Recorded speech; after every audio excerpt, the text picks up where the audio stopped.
Hello everyone, welcome to Free Online Class Assam. আজি আমি আলোচনা কৰিম তোমালোকৰ ক্লাছ 8ৰ ইতিহাস আৰু ৰাজনীতি বিজ্ঞানৰ 2 নম্বৰ চেপ্টাৰ মধ্যযুগৰ অসম। এইটো চেপ্টাৰৰ সকলো প্ৰশ্নোত্তৰবোৰ প্ৰথমৰ পৰা শেষলৈকে আলোচনা কৰা হৈছে। প্ৰশ্নোত্তৰকেইটা অতি সহজকৈ তোমালোকে বুজি পোৱাকৈ আৰু ছুটিকৈ দিয়া হৈছে যাতে তোমালোকৰ বাবে ইজি হয়। সো ভিডিঅ'টো লাষ্টলৈকে চাবা আৰু চেনেলটো ছাবস্ক্ৰাইব কৰি ৰাখিবা। আৰু লগতে যদি তোমালোকে পাৰা এবাৰ ভিডিঅ'টো চোৱাৰ আগতে চেপ্টাৰটো পঢ়ি চাবা, তেনেহ'লে ভিডিঅ'টোত দিয়া প্ৰশ্নোত্তৰকেইটা আৰু ইজিকৈ আৰু সহজকৈ তোমালোকে বুজি পাবা। সো এবাৰ চেপ্টাৰটো পঢ়িবা, ঠিক আছে? তো বলা কুৱেশ্যন কেইটালৈ আগবাঢ়ো। সো ইয়াত প্ৰথম কুৱেশ্যনটো দিয়া আছে, চোৱা ক নম্বৰ, কিমান শতিকাত আহোমসকল অসমলৈ আহিছিল? তাৰ উত্তৰটো হ'ব ত্ৰয়োদশ শতিকাত আহোমসকল অসমলৈ আহিছিল। তাৰপিছত নেক্সট কুৱেশ্যন চোৱা খ নম্বৰ, চুকাফা অসমলৈ আহোঁতে লগত অনা মন্ত্ৰী দুজন কোন আছিল? উত্তৰ হ'ব চুকাফা অসমলৈ আহোঁতে লগত অনা মন্ত্ৰী দুজন হ'ল বুঢ়াগোহাঁই আৰু বৰগোহাঁই। ইম্পৰ্টেণ্ট কুৱেশ্যন হয়, মাৰ্ক কৰি ৰাখিবা। তাৰপিছত চোৱা নেক্সট কুৱেশ্যন, মূলাগাবৰু কোন আছিল? এনচাৰ হ'ব মূলাগাবৰু ফ্ৰাচেংমুং বৰগোহাঁইৰ পত্নী আছিলে। তাৰপিছত নেক্সট চোৱা, কিমান খ্ৰীষ্টাব্দত গদাধৰ সিংহ আহোম সিংহাসনত বহে? এনচাৰ হ'ব 1681 খ্ৰীষ্টাব্দত গদাধৰ সিংহ আহোম সিংহাসনত বহে। তাৰপিছত নেক্সট কুৱেশ্যন, কোচ ৰজা নৰনাৰায়ণে কিমান খ্ৰীষ্টাব্দত আহোম ৰাজ্য আক্ৰমণ কৰিছিল? উত্তৰ হ'ব কোচ ৰজা নৰনাৰায়ণে 1562 খ্ৰীষ্টাব্দত আহোম ৰাজ্য আক্ৰমণ কৰিছিল। তাৰপিছত নেক্সট কুৱেশ্যন, চুতীয়াসকলৰ শ্ৰেষ্ঠ ৰজা কোন? এনচাৰ হ'ব চুতীয়াসকলৰ শ্ৰেষ্ঠ ৰজা ৰত্নদজ পাল বা গৌৰীনাৰায়ণ। ঠিক আছে, ইয়াত চোৱা দুটা নাম দিয়া আছে, এটা হৈছে ৰজা ৰত্নদজ পাল বা গৌৰীনাৰায়ণ, দুয়োটা একেজন ৰজাৰে নাম হয়, বাছ বেলেগ বেলেগ নামেৰে জনা গৈছিল, সেইকাৰণে দিয়া হৈছে ৰত্নদজ পাল বা গৌৰীনাৰায়ণ। ঠিক আছে, তোমালোকে দুটাৰ পৰা যিকোনো এটা লিখিব পাৰা, প্ৰব্লেম নাই, বা তোমালোকে যদি দুয়োটা লিখা তেনেহ'লে বেছি ভাল। চ' তোমালোকে চেষ্টা কৰিবা দুয়োটা যাতে মনত ৰাখিব পাৰা। ঠিক আছে, তাৰপিছত চোৱা নেক্সট কুৱেশ্যন, ক্ৰমানুসাৰে সজোৱা। তাৰে প্ৰথমটো দিয়া আছে ইয়াণ্ডাবু সন্ধি, তাৰপিছত দিয়া আছে হুছেইন শ্বাহৰ কামৰূপ কমতা আক্ৰমণ, তাৰপিছত দিয়া আছে শৰাইঘাটৰ যুদ্ধ, তাৰপিছত দিয়া আছে মিৰ্জুমালাৰ অসম আক্ৰমণ। ইয়াত চোৱা গোটেইকেইটা কিছুমান আক্ৰমণৰ কথা দিয়া হৈ আছে। প্ৰথমটো বাছ সন্ধি, তাৰপিছতটো কমতা আক্ৰমণ, তাৰপিছত শৰাইঘাট যুদ্ধ। ঠিক আছে, এনেকুৱা কিছুমান যুদ্ধ বা আক্ৰমণৰ কথাই দিয়া হৈ আছে। সেইকেইটা কেতিয়া হৈছিলে চন অনুসৰি কি কৰিব লাগে, সজাব লাগে, কোনটো আগত হৈছিলে কোনটো পিছত হৈছিলে এনেকৈ লিখিব লাগে। ঠিক আছে, তাৰপিছত চোৱা আকৌ দিয়া আছে স্বৰ্গদেউ চুকাফাৰ চৰাইদেউত ৰাজধানী স্থাপন, তাৰপিছত আকৌ আছে ইখতিয়াৰ উদ্দিন মালিক ইজবেক তুগৰিল খাৰ কামৰূপ আক্ৰমণ। ঠিক আছে, এইকেইটা কি কৰিব লাগে, প্ৰথমতে চন অনুযায়ী সজাব লাগে। ঠিক আছে, ইয়াত চোৱা প্ৰথমটো কোনটো হ'ব, স্বৰ্গদেউ চুকাফাৰ চৰাইদেউত ৰাজধানী স্থাপন। এইটো বস্তুবোৰ প্ৰথমতে হৈছিলে, কেতিয়া হৈছিলে, 1228 খ্ৰীষ্টাব্দত হৈছিলে। তাৰ পিছত কোনটো চনত এনেকুৱা এটা কাম হৈছিলে তাৰ লিখিব লাগে। পিছৰটো হ'ব ইখতিয়াৰ উদ্দিন মালিক ইজবেক তুগৰিল খাৰ কামৰূপ আক্ৰমণ, সেইটো হৈছিলে 1257 খ্ৰীষ্টাব্দত। চোৱা আগৰটোৰ পৰা পিছত হয়, এইটো ক্ৰম অনুসাৰে সজোৱা হৈছে। প্ৰথমটো 28ত আছিলে, তাৰপিছতো 57ত দিয়া হৈছে। তাৰপিছতো চোৱা, তাৰপিছতো দিয়া আছে 98, 1498, ইয়াৰ বহুত বছৰ পিছত। ঠিক আছে, প্ৰায় 200 বছৰ পিছত হুছেইন শ্বাহৰ কামৰূপ ক্ষমতা আক্ৰমণ। ইয়াত কেতিয়া হৈছিলে, 1498 খ্ৰীষ্টাব্দত। তাৰপিছতো হ'ব মিৰ্জুমালাৰ অসম আক্ৰমণ, এইটো হৈছিলে 1662 খ্ৰীষ্টাব্দত, এইটো বহুত পিছত। তাৰপিছত দিয়া আছে শৰাইঘাটৰ যুদ্ধ, এইটো হৈছিলে 1671 খ্ৰীষ্টাব্দত। মনত ৰাখিবা কোনকেইটা চন দিয়া হৈ আছে, চনকেইটা মনত ৰাখিবা তোমালোকে। শৰাইঘাটৰ যুদ্ধ কেতিয়া হৈছিলে, মিৰ্জুমালাৰ অসম আক্ৰমণ কেতিয়া হৈছিলে, তোমালোকে বা চিৰিয়ালি মনত ৰখাৰ পিছতো তোমালোকে চনকেইটা মনত ৰাখিবা। যদি তোমালোকে চনকেইটা মনত ৰাখা তেনেহ'লে তোমালোকৰ বেলেগে কুৱেশ্যন আহিলেও সেইকেইটাও কৰিব পাৰিবা। হয়তো বা তোমালোকৰ এনেকুৱা কুৱেশ্যন আহিব পাৰে যে শৰাইঘাটৰ যুদ্ধ কেতিয়া হৈছিলে, ইয়াণ্ডাবু সন্ধি কেতিয়া হৈছিলে, এনেকৈ কুৱেশ্যন আহিব পাৰে। তোমালোকে এনেকৈ আহিলেও সেইকেইটা চনকেইটাও লিখিব পাৰিবা। একে ঠাইতে গোটেইকেইটা এনেকৈ চনকেইটা লিখি ল'লে তোমালোকৰ বাবে ইজি হ'ব, বাৰে বাৰে বিচাৰি ফুৰিব নালাগে, তোমালোকে সহজতে কৰিব পাৰিবা। চ' তোমালোকে লগতে এইকেইটা চিৰিয়েল মতে লিখাৰ লগতে তোমালোকে ছাইডতে এনেকৈ চনকেইটা লিখি ল'বা যাতে তোমালোকৰ বাবে ইজি হয়। আৰু চেষ্টা কৰিবা চনৰ সৈতে মুখস্থ কৰিবৰ কাৰণে, এনেকৈ চিৰিয়েল মতে নহয়, চনৰ সৈতে যাতে তোমালোকে মুখস্থ কৰিব পাৰা। চনকেইটা লৈ তোমালোকে মুখস্থ কৰিলে তোমালোকৰ এইকেইটা এনচাৰকেইটা অট'মেটিকলি হৈ যাব, লগতে বাকী যদি কুৱেশ্যন আহে সেইকেইটাও ইজিলি কৰিব পাৰিবা। চ' তোমালোকে চনকেইটা ভালকৈ মুখস্থ কৰিবা তাৰপিছত আছে চোৱা ইয়াণ্ডাবু সন্ধি হৈছিলে 1826 খ্ৰীষ্টাব্দত ঠিক আছে তাৰপিছত নেক্সট চোৱা 3 নম্বৰ শুদ্ধ অশুদ্ধ বিচাৰ কৰা একেবাৰে ইজি হয় যদি তোমালোকে চেপ্টাৰটো আগতে পঢ়া ভিডিঅ'টো চোৱাৰ আগতে এবাৰ তেনেহ'লে এইকেইটা কুৱেশ্যন এনচাৰ অতি সহজতে কৰিব পাৰিবা যেনেকৈ প্ৰথমটো চোৱা আহোমসকল অসমলৈ অহাৰ পৰা ইয়াণ্ডাবু সন্ধিলৈ এই সময়ছোৱা অসম বুৰঞ্জী মধ্যযুগ এইটো কি হয় শুদ্ধনে অশুদ্ধ এইটো কি হ'ব শুদ্ধ হ'ব ঠিক আছে কাৰেক্ট তাৰপিছত চোৱা নেক্সট চুৰাংফা বা বামুণী কোঁৱৰ দিনৰ পৰা আহোম স্বৰ্গদেউসকলে হিন্দু নাম গ্ৰহণ কৰে এইটো কি হ'ব অশুদ্ধ হ'ব ঠিক আছে তাৰপিছত চোৱা নেক্সট মিৰ্জুমালাৰ অসম আক্ৰমণৰ সময়ত লেখক চিহাবুদ্দিন তালিচ অসমলৈ আহিছিলে এইটো কি হ'ব শুদ্ধ হ'ব তাৰপিছত নেক্সট চোৱা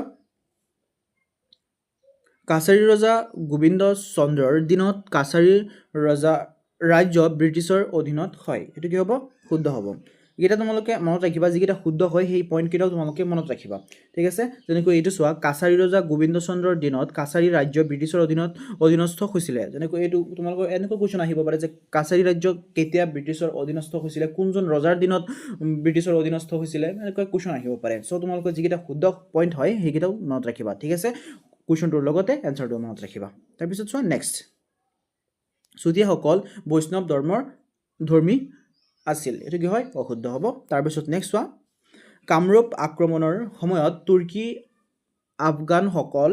আফগানসকলক ভূঞাসকলে সহায় কৰিছিল এইটো কি হ'ব অশুদ্ধ হ'ব তাৰপিছত চোৱা নেক্সট খালী ঠাই পূৰোৱা একেবাৰে ইজি হয় যিকেইটা শুদ্ধ অশুদ্ধ দিয়া আছে তাৰপিছত খালী ঠাই পূৰ কৰিব দিয়া হৈ আছে এইকেইটা যদি তোমালোকে চেপ্টাৰটো পঢ়া তেনেহ'লে ইজিলি কৰিব পাৰিবা তথাপি মই তোমালোকক কেঞ্চাৰকেইটা কৰি দিছোঁ যাতে তোমালোকৰ বাবে ইজি হয় চ' তোমালোকে প্ৰথমতে চেপ্টাৰটো পঢ়াৰ চেষ্টা কৰিবা পঢ়ি লৈ তাৰপিছত প্ৰশ্নোত্তৰকেইটা কৰিবৰ কাৰণে ট্ৰাই কৰিবা তোমালোকে অতি সহজতে কৰিব পাৰিবা ইয়াত চোৱা প্ৰথম কুৱেশ্যনটো আহোমসকল অসমলৈ অহাৰ পাছৰে পৰা কামৰূপ ৰাজ্যখন ডেছ নামেৰে পৰিচিত হয় এইটো কি হ'ব এনচাৰ হ'ব আহোমসকল অসমলৈ অহাৰ পাছৰে পৰা কামৰূপ ৰাজ্যখন অসম নামেৰে পৰিচিত হয় তাৰপিছত নেক্সট চোৱা আহোমসকলে ডেছ নামৰ দেৱতাক পূজা সেৱা কৰিছিলে এইটো এনচাৰ হ'ব আহোমসকলে চুমদেউ নামৰ দেৱতাক পূজা সেৱা কৰিছিলে তাৰপিছত নেক্সট চোৱা ডেছ স্বৰ্গদেউ হুংমুং বা দিহিঙীয়া ৰজাৰ হিন্দু নাম এইটো কি হ'ব চোৱা স্বৰ্গদেউ হুংমুং বা দিহিঙীয়া ৰজা হিন্দু নাম তাৰপিছত নেক্সট কুৱেশ্যন চোৱা সন্ধ্যাই কামৰূপ ৰাজধানী গুৱাহাটী ডেছলৈ স্থানান্তৰিত কৰে এইটো হ'ব সন্ধ্যাই কামৰূপৰ ৰাজধানী উত্তৰ গুৱাহাটীৰ পৰা কমতাপুৰলৈ স্থানান্তৰিত কৰে তাৰপিছত চোৱা নেক্সট ডেছ চুতীয়াসকলৰ আটাইতকৈ শক্তিশালী ৰজা আছিলে এইটো ইম্পৰ্টেণ্ট কুৱেশ্যন হয় ঠিক আছে মাৰ্ক কৰি ৰাখিবা এনচাৰ হ'ব ৰত্নদছ পাল বা গৌৰীনাৰায়ণ চুতীয়াসকলৰ আটাইতকৈ শক্তিশালী ৰজা আছিলে কোন হয় ৰত্নদছ পাল বা গৌৰীনাৰায়ণ তাৰপিছত নেক্সট চোৱা ডেছ শব্দৰ অৰ্থ হ'ল মাটিৰ মালিক এনচাৰ হ'ব ভূঞা শব্দৰ অৰ্থ হ'ল মাটিৰ মালিক ঠিক আছে ভূঞা আজিকালিও তোমালোকে প্ৰায় আগতে ভূঞা শব্দৰ অৰ্থ যদি মাটিৰ মালিক হিচাপে মানুহে ব্যৱহাৰ কৰিছিলে কিন্তু আজিকালি মানুহে এইটো কি হিচাপে ব্যৱহাৰ কৰে মানুহে নিজৰ টাইটেল হিচাপে ব্যৱহাৰ কৰে ঠিক আছে যেনেকৈ মানুহৰ নামৰ লাষ্টত তোমালোকে ভূঞা দেখিবলৈ পাবা তাৰপিছত চোৱা নেক্সট 5 নম্বৰ 50টামান শব্দৰ ভিতৰত উত্তৰ লিখা তাৰ প্ৰথম কুৱেশ্যনটো দিয়া হৈ আছে কেতিয়া কোনে আৰু কেনেকৈ অসমত আহোম ৰাজ্য স্থাপন কৰিছিলে ইয়াত চোৱা কুৱেশ্যনটো 3টা ভাগত দিয়া হৈ আছে প্ৰথমটো হৈছে কেতিয়া তাৰপিছত সুধিছে কোনে তাৰপিছত সুধিছে আকৌ কেনেকৈ অসম ৰাজ্যৰ স্থাপন কৰিছিলে ঠিক আছে চ' ইয়াত কৈছিলে যে 50টা মান শব্দৰ ভিতৰত উত্তৰটো লিখিব লাগে মই 50টা মান শব্দৰ ভিতৰতে লিখাৰ কাৰণে চেষ্টা কৰিছোঁ যাতে তোমালোকৰ বাবে ইজি হয় বেছি ডাঙৰকৈ লিখা নাই সৰুকৈ লিখিছোঁ আৰু সহজকৈ লিখিছোঁ তোমালোকে উত্তৰটো পঢ়িলেই গম পাবা চোৱা 1228 খ্ৰীষ্টাব্দত স্বৰ্গদেউ চুকাফাৰ নেতৃত্বত আহোমসকলে অসমত আহোম ৰাজ্য স্থাপন কৰিছিল তেওঁ ম্যানমাৰৰ ব্ৰহ্মদে মাউলুং ৰাজ্যৰ পৰা পাটকাই পৰ্বত পাৰ হৈ অসমলৈ আহিছিল চুকাফাই স্থানীয় লোকসকলক মিত্ৰতা আৰু কৌশলেৰে বশ কৰি চৰাইদেউত প্ৰথম ৰাজধানী পাতি ৰাজ্যখন প্ৰতিষ্ঠা কৰিছিল তাৰপিছত নেক্সট চোৱা শৰাইঘাটৰ যুদ্ধ কাৰ মাজত হৈছিল ইয়াৰ ফলাফল কি হ'ল এইটো ইম্পৰ্টেণ্ট হয় উত্তৰ হ'ব শৰাইঘাটৰ যুদ্ধ 1671 খ্ৰীষ্টাব্দত আহোম আৰু মোগলৰ মাজত হৈছিলে মনত ৰাখিবা তাৰপিছত নেক্সট লাচিত বৰফুকনৰ নেতৃত্বত আহোম সেনাই মোগল সেনাপতি ৰামসিংহক পৰাস্ত কৰে এই বিজয়ে মোগলৰ হাতৰ পৰা গুৱাহাটী উদ্ধাৰ কৰাৰ লগতে অসমত মোগলৰ আধিপত্য সম্পূৰ্ণৰূপে শেষ কৰিছিল। তাৰপিছত নেক্সট চোৱা, চিলাৰায় কোন আছিল, তেওঁ কি ৰাজ্য জয় কৰিছিল? এনচাৰ হ'ব চিলাৰায় কোচ ৰজা নৰনাৰায়ণৰ ভাতৃ তথা এজন সুদক্ষ সেনাপতি আছিল। চিলাৰ দৰে ক্ষিপ্ৰ গতিৰে যুদ্ধ কৰাৰ বাবে তেওঁক চিলাৰায় বোলা হৈছিল। তেওঁ আহোম, কছাৰী, ত্ৰিপুৰা, খৈৰাম, ডিমৰুৱা আৰু শ্ৰীসত্ৰ আদি ৰাজ্য জয় কৰিছিলে। ঠিক আছে, চোৱা ইয়াত কুৱেশ্যনটো কি সুধিছিলে? কুৱেশ্যনটো সুধিছিলে যে চিলাৰায় কোন আছিল, তেওঁ কি ৰাজ্য জয় কৰিছিলে? ঠিক আছে, চিলাৰায় কোন আছিল আৰু তেওঁ কি ৰাজ্য জয় কৰিছিলে? চিলাৰায় আছিলে কোন হয়? চিলাৰায় আছিল কোচ ৰজা নৰনাৰায়ণৰ ভাতৃ। ঠিক আছে, তেওঁ এজন সুদক্ষ সেনাপতি আছিলে। লগতে চিলাৰায় এজন ক্ষিপ্ৰ প্ৰগতিৰে যুদ্ধ কৰাৰ বাবে তেওঁক চিলাৰায় বোলা হৈছিলে। তেওঁক চিলাৰায় কিয় বোলা হৈছিলে এইটো তোমালোকৰ এক্সট্ৰা কুৱেশ্যন হ'ব পাৰে, ইম্পৰ্টেণ্ট হয়, তোমালোকে এইটো মনত ৰাখিবা। তাৰপিছত চোৱা নেক্সট, বাৰভূঞাসকল কোন? বাৰভূঞাসকল কোন হয়? বাৰভূঞাসকল শব্দৰ অৰ্থ হ'ল, ভূঞা শব্দৰ অৰ্থ হ'ল মাটিৰ মালিক। তাৰপিছত কমতেশ্বৰ দুৰ্লভ নাৰায়ণে গৌড়ৰ পৰা অনা কেইঘৰমান ব্ৰাহ্ম আৰু কায়স্থ লোকক অসমত সংস্থাপন দিছিল। চণ্ডীবৰ নেতৃত্বত থকা লোকসকলে অসমত বুৰঞ্জীত বাৰভূঞা বুলি জনা যায়। তাৰপিছত কছাৰীসকল কোন? এনচাৰ হ'ব কছাৰীসকল অসমৰ অতি প্ৰাচীন আৰু শক্তিশালী অধিবাসী। এওঁলোকৰ ৰাজ্য এসময়ত কামৰূপৰ পৰা বংগোপসাগৰলৈকে বিস্তৃত হৈছিল। চুতীয়া, কোচ, ডিমাছ আদি বহু জনগোষ্ঠী এই জাতিৰ অন্তৰ্ভুক্ত। আহোমসকলে দীৰ্ঘদিনীয়া সংগ্ৰামৰ পাছতে তেওঁলোকক পৰাস্ত কৰি ব্ৰহ্মপুত্ৰ উপত্যকা নিজৰ দখললৈ আনিছিল। তাৰপিছত নেক্সট চোৱা 6 নম্বৰ, পাঠত থকা মানচিত্ৰ দুখনৰ এটি তুলনামূলক চমুটোকাটো প্ৰস্তুত কৰা।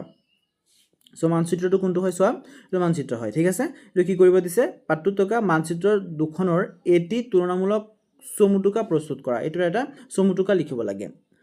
ঠিক আছে, ইয়াৰ ওপৰটো হৈছে এইটো আৰু এটা মানচিত্ৰ কোনটো হয়? এইটো। ঠিক আছে, পাঠটো তোমালোকে যদি পঢ়া তেনেহ'লে গম পাবা ক'ত আছে এইকেইটা। তাৰপিছত চোৱা, ত্ৰয়োদশ শতিকাৰ মানচিত্ৰত অসমত কামৰূপ, কমতা, চুতীয়া আৰু কছাৰীৰ দৰে কেইবাখনো সৰু সৰু ৰাজ্য অস্তিত্ব দেখা যায়।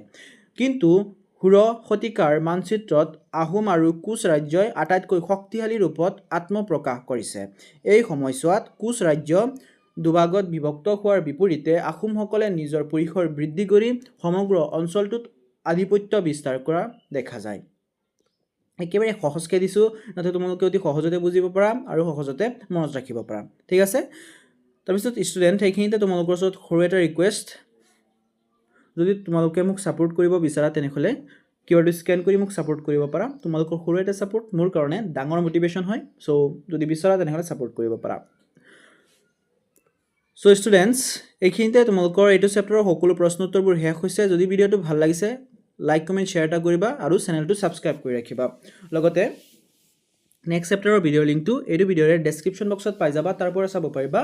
আৰু লগতে মই তোমালোকক ছাজেষ্ট কৰিম যে এইটো চেনেলৰ প্লেলিষ্টটো ভিজিট কৰিবা। তাত সকলো চেপ্টাৰৰ সকলো ছাবজেক্টৰ ভিডিঅ'বোৰ চিৰিয়েলকৈ সজোৱা হৈ আছে, তোমালোকে তাৰ পৰা চাব পাৰিবা। ভিডিঅ'টো লাষ্টলৈকে দেখা বাবে ধন্যবাদ।